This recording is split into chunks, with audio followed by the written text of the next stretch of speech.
মাঝে মাঝে আমাদের ইচ্ছার বিরুদ্ধে অনেক কিছু করতে হয়, মন চায় না কিন্তু তারপরে করতে হয়। সংসার নামক এই মায়ায় যে আমরা জড়িয়ে গেছি, তাই এই মায়ায় জড়িয়ে গেলে আমাদের অনেক কিছুই করতে হয়, অনেক কিছুই স্যাক্রিফাইস করতে হয়। জীবনে অনেক খারাপ সময় আসে, অনেক ভালো সময় আসে। সমস্ত সময়কে স্যাক্রিফাইস করে, সমস্ত সময়কে উপেক্ষা করে, সমস্ত পরিস্থিতিকে সামাল দিয়ে আমাদের সামনের দিকে এগিয়ে যেতে হয়।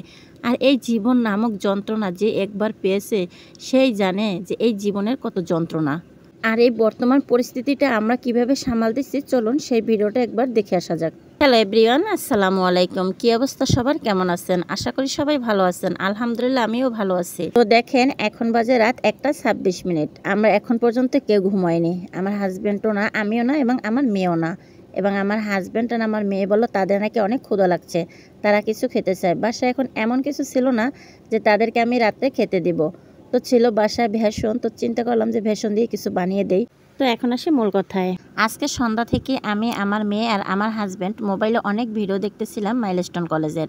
মায়েদের কান্নার আহাজারি, স্ত্রী তার স্বামীকে হারানোর কষ্ট, যন্ত্রণা, বাচ্চাদের লাশ পুড়ে যাওয়া, ঝলসানো, বেঁচে থাকার আকুতি, এসব দেখতে দেখতে আমরা যেন হাঁপিয়ে উঠেছি।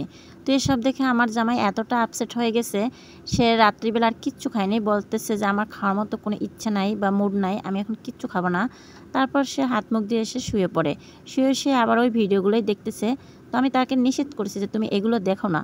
তারপর হঠাৎ করে যখন রাত্র 1টা বাজে তখন সে অসুস্থ হয়ে যায়। তার যেহেতু ডায়াবেটিস আছে, তার নিয়মিত খেতে হয়, ইনসুলিন নিতে হয়।